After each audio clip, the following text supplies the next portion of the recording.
E me veio uma palavra interessante, até porque normalmente a criança ela sempre pede muita coisa, né?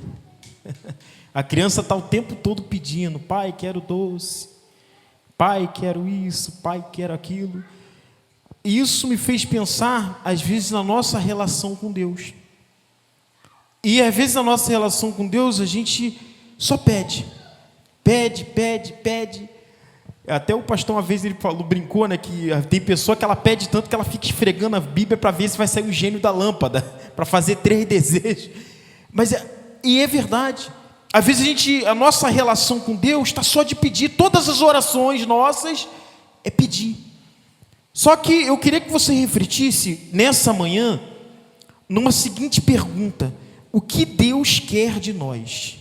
Você já parou para perguntar: Deus, o que o Senhor quer da minha vida? Qual é a sua vontade para a minha vida?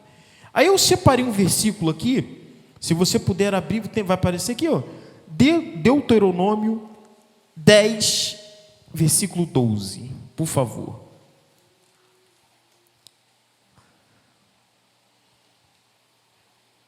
Se você quiser acompanhar na Bíblia ou ler por aqui mesmo. 10, 12. Agora, pois, ó Israel, que é que o Senhor teu Deus pede de ti? Pensa nisso. Eu vou até repetir. Ó Israel, que é que o Senhor teu Deus pede de ti? Quem escreveu e falou isso aqui foi Moisés. Então, ele dá um resumo aqui. Cada parte que a gente vai ler aqui daria uma mensagem, mas a gente vai resumir aqui essa direção, essa instrução que Moisés deu para o povo de Israel, que a gente pode aplicar na nossa vida. Inclusive, muitas das coisas foram até faladas hoje aqui pela manhã. Aí ele começa falando o seguinte: senão que temas o Senhor teu Deus, que andes em todos os seus caminhos, e o ames e sirvas ao Senhor teu Deus com todo o teu coração e com toda a tua alma. Aí no 13, que guardes os mandamentos do Senhor, os seus estatutos, que hoje te ordeno para o teu bem. Então você repete assim comigo: temer, repete aí, por favor, me ajuda. Temer, andar, amar, seguir e guardar. Você pode repetir com mais força? Temer, andar, amar, seguir e amar. Essa foi a instrução que Moisés deu. Por que ele falou isso? Aí começando: temer ao Senhor. Temer ao Senhor é o princípio da sabedoria. Abre para mim, Miguel, hoje a gente vai ler bastante a Bíblia. Provérbios 9, versículo 10. Acompanha por aqui, porque aí fica mais fácil. Ele já coloca aqui, você já pode ler por aqui mesmo. O temor do Senhor, o princípio da sabedoria, e o conhecimento do santo, a sua prudência.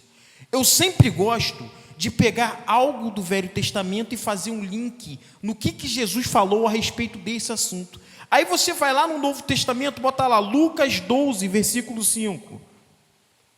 Olha só o que Jesus... Ainda bem que Miguel está fera, né? Arrebentando ali. Olha só: mas eu vos mostrarei a quem deveis temer. Temei aquele que depois de matar tem poder para lançar no inferno. Sim, vos digo, a esse temei. Temer ao Senhor, entenda o seguinte: Jesus colocou aqui dessa forma, mas quando ele fala em temer ao Senhor, não é viver se escondendo do Senhor. Tem pessoas que elas acham que temer ao Senhor é só quando está aqui na igreja, quando está no ambiente de fé. Ela está em algum outro lugar, não, vou me esconder aqui, não, agora Deus não está me vendo, não adianta. Lembra que Adão tentou se esconder de Deus? Não adianta, ele está em todo lugar, ele é onipresente, onisciente. Então, ou seja, temer ao Senhor é viver em consideração a Ele. Esse temor é considerar a palavra dEle, é ter consideração por Ele. Então, quando você tem consideração, esse temor, ele não é algo que vai fazer você viver apavorado, mas você considera a palavra dEle, você considera Deus como grande na sua vida, então você teme a Ele, você respeita, você considera. É como o casamento.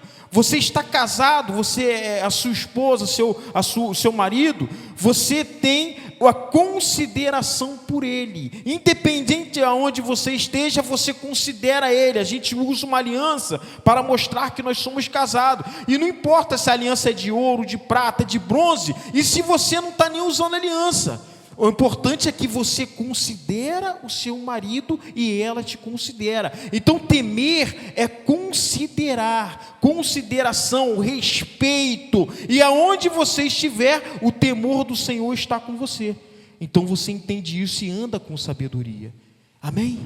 Aí ele continua e fala: andar com Ele, andar com Deus, andar na tua presença. Aí eu que separei lá, Miqueias 6, versículo... esse foi difícil, né, Miguel? Ele levou um susto ali quando eu falei Miqueias. Quase ninguém lê nessa, né? Miqueias 6, versículo 8. Ele vai achar, ele é fera. Ali, como é que achou rapidinho?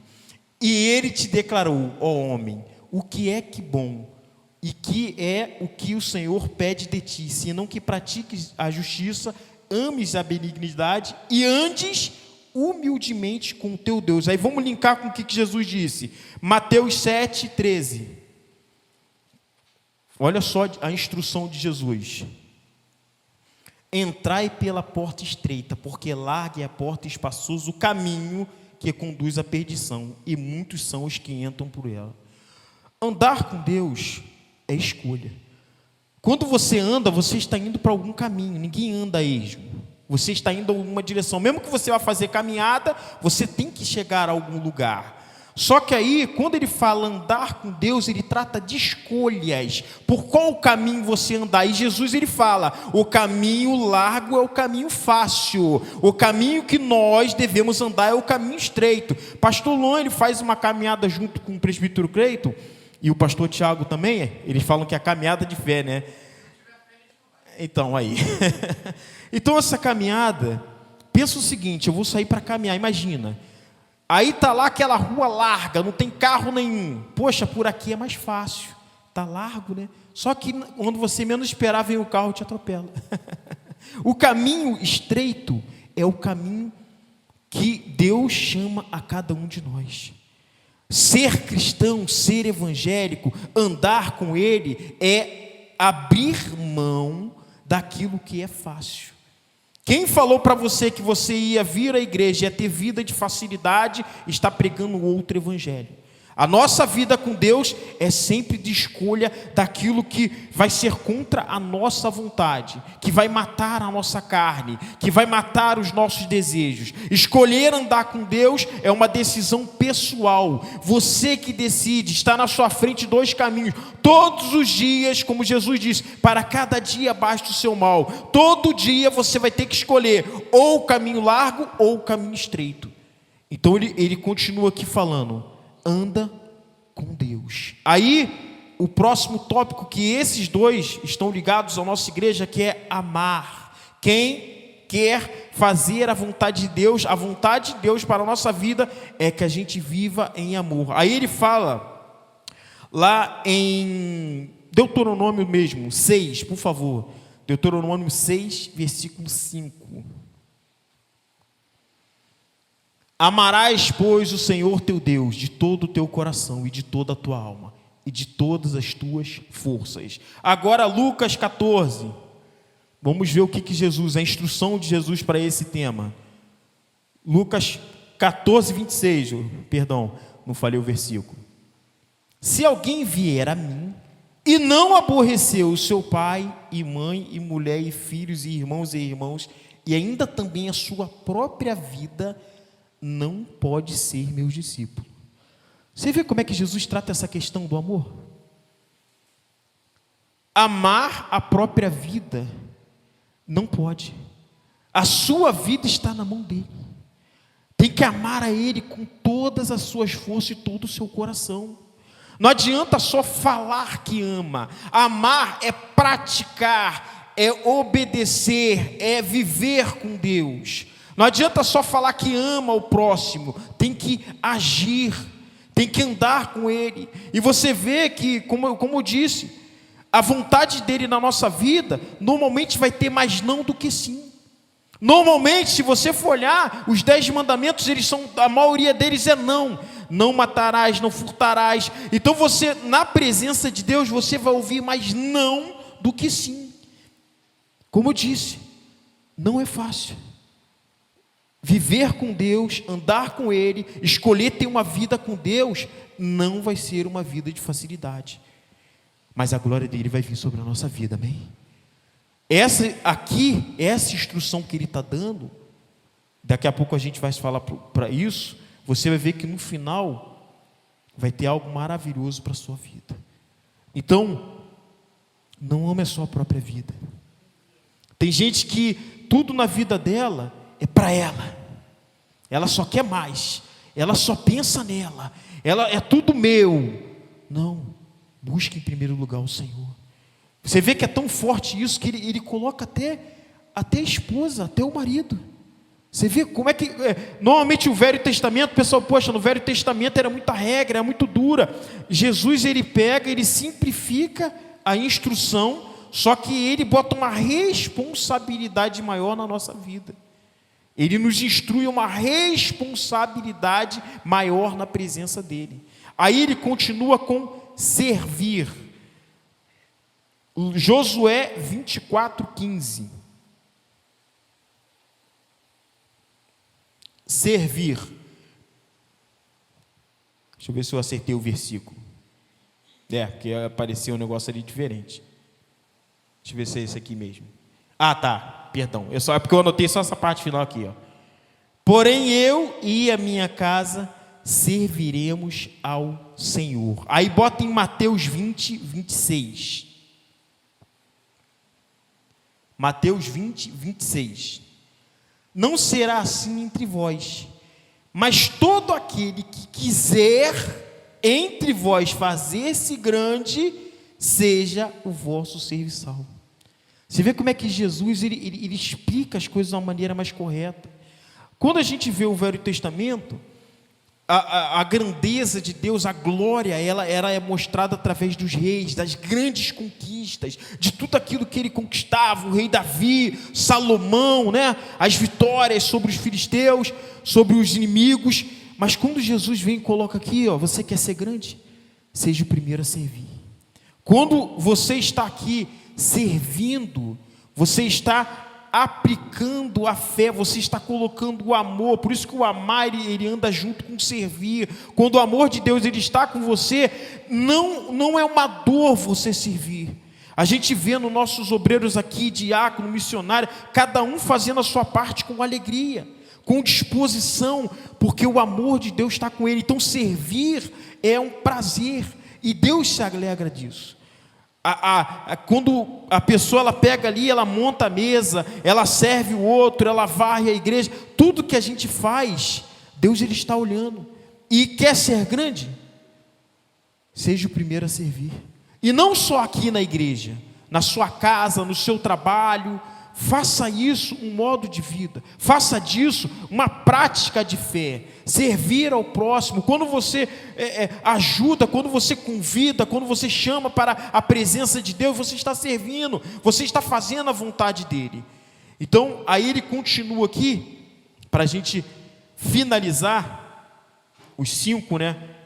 Guardar. Bota lá em Salmos 119:11. A gente até falou essa palavra aqui na aula, só que eu vou só fazer um resumo aqui, bem rápido. Salmos 119:11. Escondi a tua palavra no meu coração, para eu não pecar contra ti. Aí, Evangelho de João 14:21. Aquele que tem os meus mandamentos e os guardas, esse é o que me ama. Aquele que me ama será amado de meu Pai, e eu o amarei e me manifestarei a Ele. Você vê como a gente falou aqui na aula, como é importante você guardar a palavra de Deus. E como eu expliquei, vou explicar novamente como as pessoas não estavam aqui, guardar não é decorar a palavra.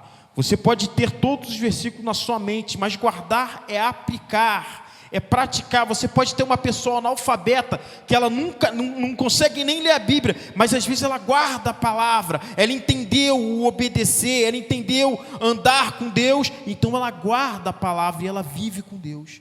Aí eu peguei um exemplo aqui, de alguém que teve uma mudança de vida quando ele entendeu o que Deus queria para a vida dele. Porque é importante você entender o que Deus quer para a sua vida, para que você possa amadurecer na fé. Porque quem entende a vontade de Deus, quem entende essas passagens de que Deus está instruindo, então ele é maduro na fé. Porque quando você é criança, você precisa que alguém te leve para lá e para cá. Você precisa de ajuda. Você precisa que alguém te pegue no colo. Até tem uma passagem que fala: leite vos dei, porque ainda não tinha capacidade de comida sólida, não está preparado para a comida sólida. Aí eu estava lembrando, se você pegar a história de Pedro, quando Pedro ele andava com Deus, ele andava com Jesus, ele, apesar de estar ali, ouvindo a palavra, vendo o que Jesus fazia, ele ainda não tinha um amadurecimento na fé. Tanto que ele pega a espada, tenta cortar a orelha, era alguém que Jesus falava algo com ele, depois ele não entendia, Jesus tinha que repreender ele, até que ele teve um encontro com Deus. Você vê que ele era tão afoito que ele chegou a falar: não, Jesus, até para a morte eu vou com o Senhor. Aí chegou na hora, como ele andava muito com Jesus, ele nega ele. E teve uma passagem que identifica: não, você anda com Jesus porque é o seu jeito de falar. Então ele tinha todo jeito de crente. Ele andava, ele vivia na fé, olhava para ele, poxa, isso aí é da fé, isso aí é de Deus. Só que ainda faltava algo. Ainda faltava algo para entender qual era a vontade de Deus na vida dele. E isso acontece quando ele recebe o Espírito Santo de Deus. Aí lembra que eu falei com vocês na aula que para que você consiga fazer algo na sua vida, você depende dele, porque sem mim nada podeis fazer. Então quando Pedro recebe essa presença, ele recebe o Espírito de Deus, logo em seguida ele prega e acho que mais de 3.000 almas se convertem ao Senhor. Por quê? Porque ele entendeu qual era a vontade de Deus para a vida dele. Ele aprendeu a amar o Senhor, ele aprendeu a andar com Deus, ele aprendeu a servir, ele aprendeu a temer e ele aprendeu a guardar a palavra de Deus. E é isso que a gente precisa na nossa vida. Hoje a gente vai participar da ceia do Senhor. Então a gente precisa entender qual é a vontade de Deus para a minha vida. Qual é a vontade de Deus para a sua vida? Você já fez essa pergunta para Deus nas suas orações? Você já perguntou para Ele: o que o Senhor quer da minha vida? Qual é o ministério que eu devo abraçar? O que eu devo fazer? Mas uma coisa é certa, que nós devemos andar em espírito, que nós devemos andar segundo a vontade dEle. Amém? Você entendeu? Você entendeu essa palavra? Você entendeu que você deve temer ao Senhor? Você entendeu que você deve amar ao Senhor, que você deve servir ao próximo, que você deve guardar a palavra? Então, aplique isso. A palavra que a gente ministra aqui, pastor Tiago, pastor Juan, o mais importante é que você coloque em prática, porque a fé sem obras é morta. Aplique o que está sendo ensinado aqui na sua vida, aonde você estiver. Aplique isso aqui, que eu creio que você vai ser um vencedor.